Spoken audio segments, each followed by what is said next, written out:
Welcome to the Aspen Collective. We're very honored to have a couple talented artists here for a talk.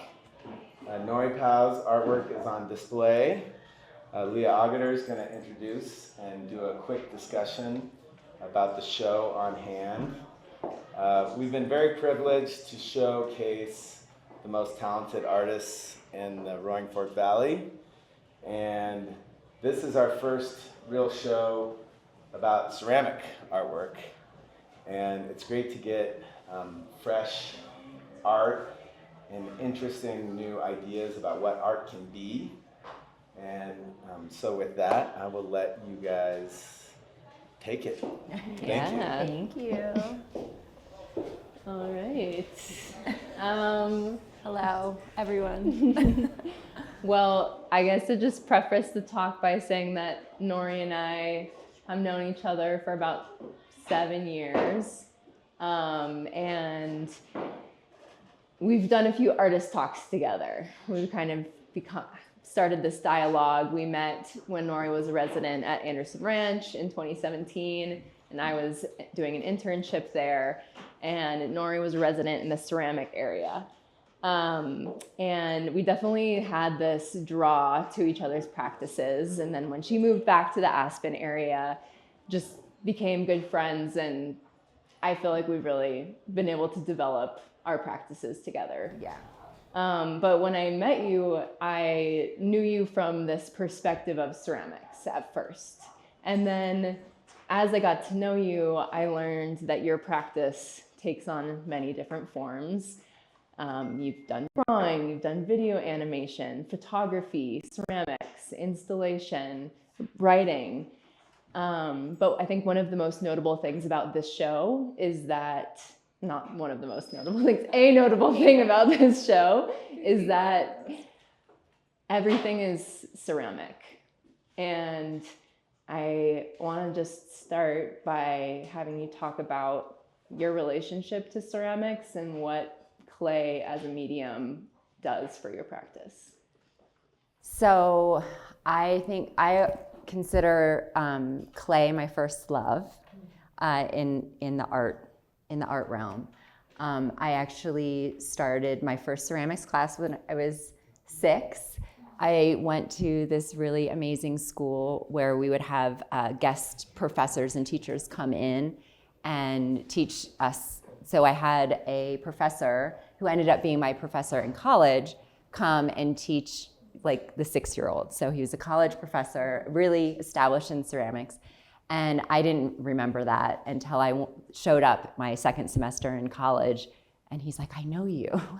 I taught you before. And I just immediately loved it. I fell in love with the material. And I think one of the things that drew me to it, it's very grounding. Obviously, it's earth. But it also really allowed me to tap into my intuition. I wasn't so thinking about, I was taking drawing classes and I would think about trying to make something look like something else. And when I would just touch clay, it kind of just relaxed me. And I had just followed my gut I seemed to have really good success pretty early on. I call it like beginner's luck, when you just start doing something and you're naturally kind of good at it and you just understand it. I feel like clay and I just understand each other on this innate level, and I don't try to analyze it too much because that gets in the way. And so that's kind of how I mainly started working, and I was working in predominantly clay for a long time until I went to grad school. And then I started experimenting with other materials and working, ceramics was still the primary thing, and working that into that. And then I started I kept going with that, and then actually mixing the materials together, like firing glaze materials in steel structures, and it just kind of evolved from there. But for me, the foundation of everything that I do is clay. Even when I'm making a photograph or I'm doing a video, almost even when I'm writing, it's how I approach material in general. And I learned that through ceramics. So One thing that we've talked about is like how clay just holds every single mark. Yes. And so I think part of that intuitive practice is like leaving the evidence of that process. Yes. That is really important to me. One thing that I can veer towards is I can get really meta. Like I can like stare at this shelf and, you know, try to make it so perfect. And it's not necessarily a good idea. And what I like about clay is it allows me to do everything, but then it remembers how you touch it. It remembers everything that you do to it. And because of that, you have to kind of surrender and let go. And there's this whole built-in process, right? You make something, it dries, all different kinds of terrible things can happen in the drying process. And then you can drop it on the way to the kiln. And then you put it in the kiln and the kiln misfires, or it misfires perfectly fine. And the mine where the clay came from had some weird material in it. And so then it explodes. You know, there's all of this like disaster that could possibly happen. And then, so when it doesn't happen and it all comes out, it's magic. But it's recording everything that happens to it on a molecular level, like the way I touch it. If you look at these tablets, you know, I don't get those manufactured perfectly. They've got marks on them from how they dried or how I flipped them over, or how a lot of them have this dark edge along there, and that's where I just ran my finger, right? And when I ran my finger over that edge, it smoothed the clay in a way, and then when it was fired, it remembered that. So, and that is, to me, I mean, it's such a beautiful relationship to just how we live our lives, right? Like as we go through our life, we have all these experiences and all these things happen to us. Like I have a scar here from when I was sitting outside the pizza place in New York and someone decided to throw a firecracker out the window and it hit me in the face, and it's like, that's a memory, right? And it's on my body. And it's what makes us all unique and interesting. And you guys are making me a little nervous. Can you just like one step forward? So yeah, it's just, to me, that's so exciting, right? It's a collaborative event. I can't make something without the clay like helping me in some way, whether I know consciously or unconsciously. And then I can see the things that happen, and then I can guide the material. But at the end of the day, I'm a little bit at the mercy of the material, and I like that. I like that a lot. Yeah, I think that's evidenced in every work, but especially the teacup pieces behind. So I think there's a lot of story behind this piece. And for everybody, this work shows, this exhibition is work from the past 8 years of Nori's practice.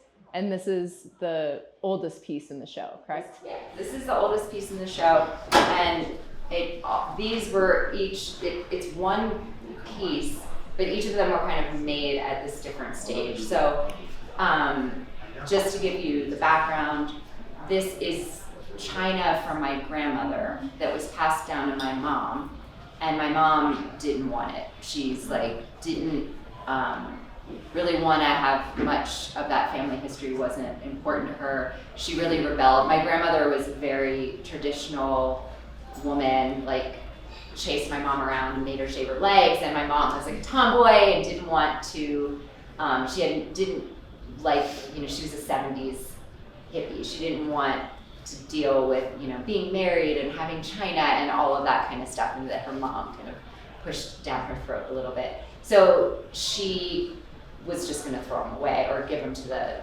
thrift store. And my stepdad felt weird about it. So he's like, do you want it? And I'm like, I don't know. I don't want it. It's Lennox. I don't know. What am I going to do with that? But I took it because I thought I would do something with it. And I had that china in a couple boxes in my house for probably 6 years or something like that. And then I started to think, I needed to get back. I kind of took a break from clay, working in clay, and I tried a bunch of different materials and kind of left clay out of the equation for a while. and I felt like I needed to get back to it. So I was like, this is a good piece. So what you're looking at, in essence, is a 9-step grayscale. So white starting on the left and black on the right, and then every step in between. So I took the teacups and lined them with a colored porcelain in the grayscale. And then I filled them with lithium. So lithium as a glaze material is usually used like 1 to 5%, very small amount. It promotes beautiful color and really great surfaces. This is like 95% lithium with just a little bit of a flux in there to kind of get it to melt. A flux is kind of like glass, basically. So what happened, as you can see, the lithium really, in some ways, completely destroyed these cups. All of them I fired in these boxes because it is so volatile. It would splash like up on, you can see on this is a lid. This one got stuck in there. So, and then there's the lid of that. So that glaze actually like shot up like a volcano in the kiln. So to me, this is really great. So we've got the personal family history and the memories that go along with that. And then we have the memory of what happened in the kiln. So these are visual representations of exactly what that lithium did to these cups in the kiln when they were fired. And then you have this kind of play of traditional beauty. To me, they're beautiful. If you go up and you look inside, they could be galaxies. You've got the micro to the macro kind of feel. And then they're being torn apart. So you kind of have all of this intense history like embedded in these pieces. And the coloring comes from, the lithium is pulling that from the colored clay. So it pulls out that color, and that's how you get all these different shades of blue. So that's that piece there. And that I did a bunch of experiments with a bunch of different things, and this was kind of the piece that came out of it. I have some other pieces that are similar, but this is the one to me that's the key to that entire body of work. And it does speak to part of my process, which is a lot of testing, a lot of kind of just trying things, right? I get an idea and I try it and I experiment with it and I see the results, and it's a little bit like science, but it's not quite so structured. But I'll like do something like this and I'll see one little tiny color that I like and I'm like, oh, I'm gonna try to recreate that. So that's a really important part of my practice, is that kind of, it leads into the ritual. That's part of it, is like that every day come in, try something new, and just let myself play, which is another really important aspect to my work. I can tend to have pretty serious content, but I approach the work very much in a playful and kind of lighthearted and let's see what happens way. You know, I feel like a kid when I get something out of the kiln. It's Christmas. Yeah. It's Christmas. It definitely is. So I don't know if that. Yeah, absolutely. You mentioned ritual, and ritual's a really big part of all of these works. You have the ritual of family sitting down to tea together, a ritual of China being passed from generation to generation. And then you take that ritual and it becomes personal in your writing, and then it broadens into community ritual. Can you talk about what ritual means to you? So I didn't even really understand that until more recently. So I had a practice of 20 plus years where I did a drawing a day, and that we don't have any of that work in the show. Didn't make the cut, but you can see it online.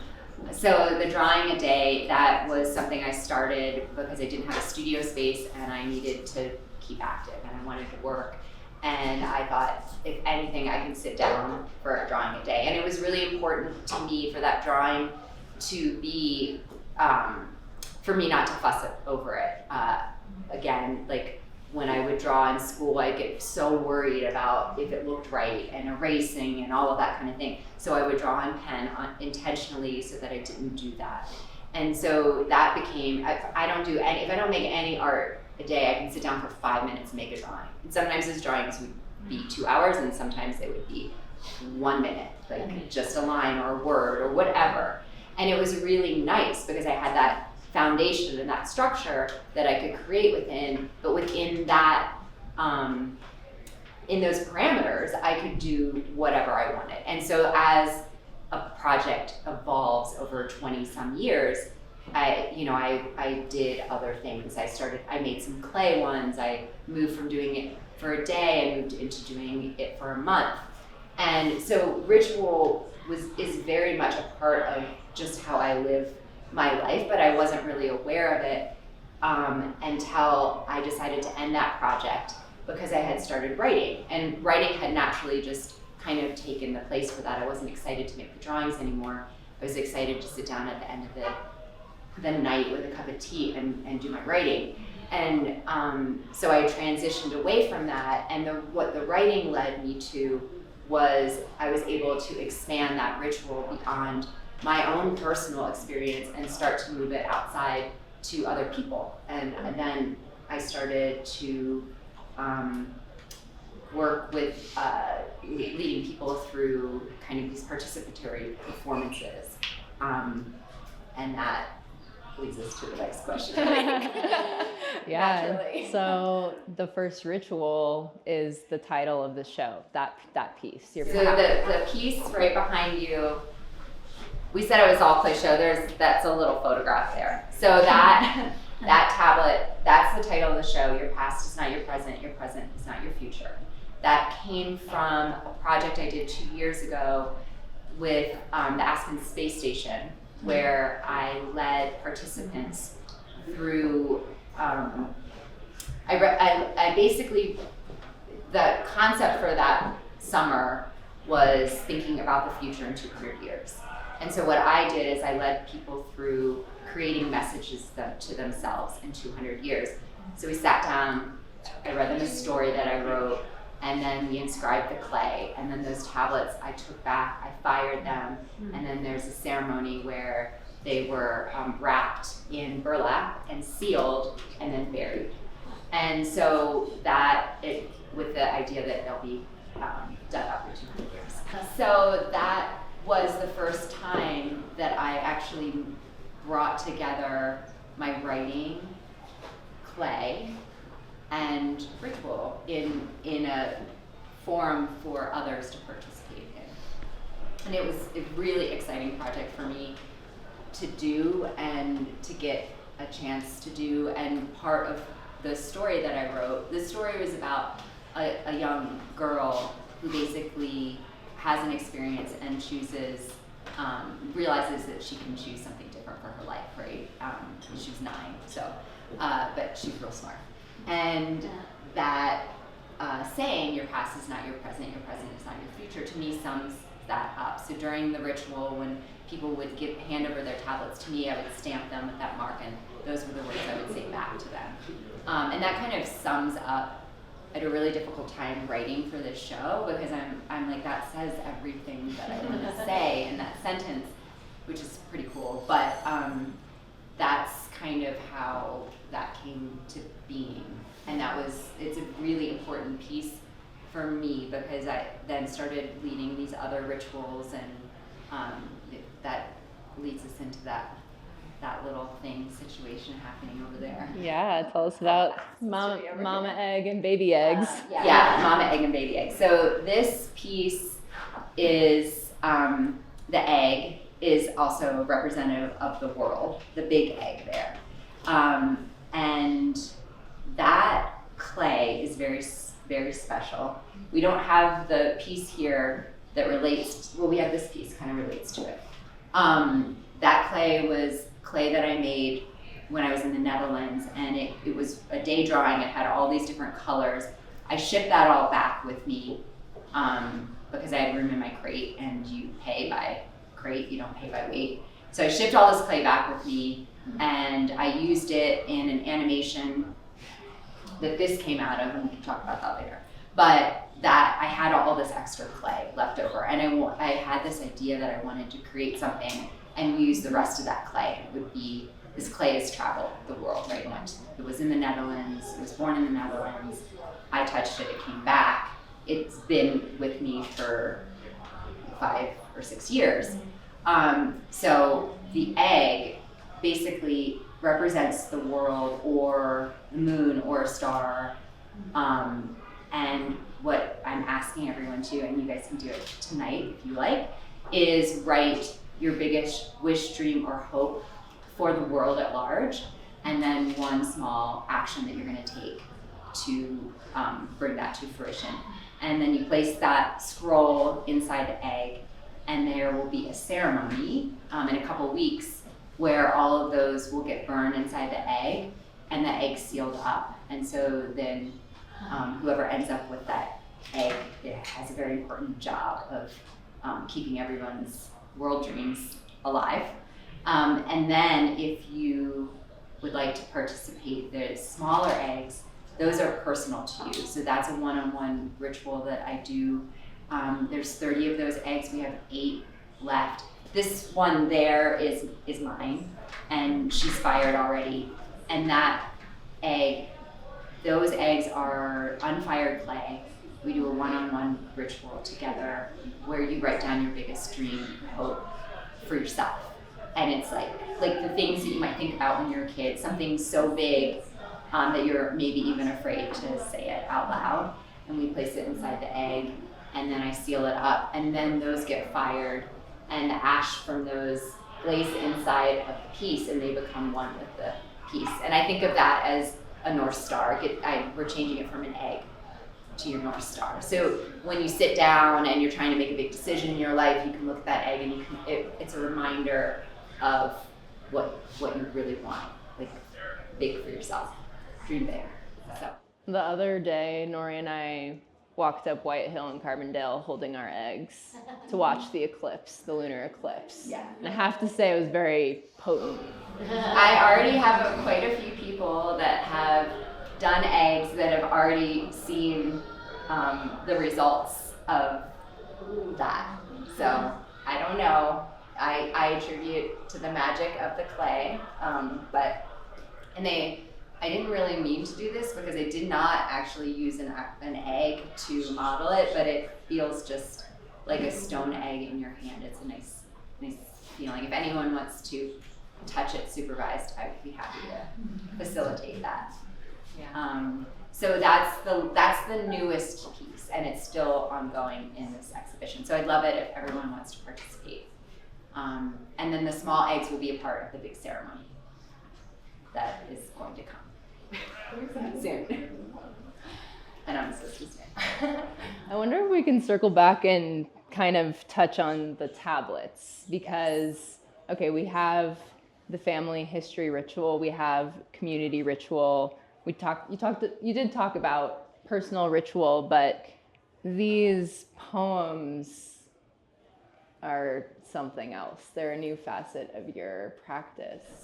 Yeah, I started writing. I am a very vivid dreamer, and I write I was keeping a dream journal. I've kind of done that off and on for a number of years, and I have some pretty wild ones. And I think the more you write them down, the more you remember. And I had just started doing that again, and through writing, I felt I was working on a lot of problems, like getting it out of your head out onto something is really nice. And so I started writing. I really wanted to write a song and a music, and I don't have musical experience. So I started listening to the lyrics of music, and I realized it's very close to poetry, if just not poetry. So I thought, okay, maybe I can write a poem. And then this is the very first poem I ever wrote in my entire life. And that happened one night after thinking about all that stuff. and I woke up and I would write a line and I fell back to sleep, and I just kept doing that. And then in the morning I looked at it and I'm like, oh, I think I just wrote a poem. And that practice, the more you write, just like the more you do anything, the better you get, or at least the more prolific you get. And so these are all things that mostly come to me just out of, it feels like out of thin air. I know it's not, but they kind of come through in this other space that I really like to be in as much as possible, because I think it's very creative and lush. So that's how I got the writing, and then it was very, vulnerable to have people read your writing. And I took a poetry workshop, and we started workshopping poems and talking and analyzing everyone, and then I'm like, I don't want to be too grippy with the writing. I'm not saying I don't rework things a little bit, but I wanted it to be done and then have it complete, right? And because I was working on that tablet piece with the people, I thought, oh, it'd be interesting to have it in clay, right? So once it's in clay, there's a whole history of writing in tablets in clay, but once it's in clay, it's done. Like, I can't undo that, right? And there's something exciting. For me, anytime I can do something that feels like I'm jumping off a cliff, and I'm not actually jumping off a cliff, I like it. It's just exciting to me to have that. It's there, it's permanent. Each one of these is unique. I can make another poem. I can take that poem and I can etch it into another tablet, but it'll never be exactly the same. And there's something really nice about that, or that I'm drawn to that. So, yeah. Okay, let me check my notes. I feel like that was pretty good.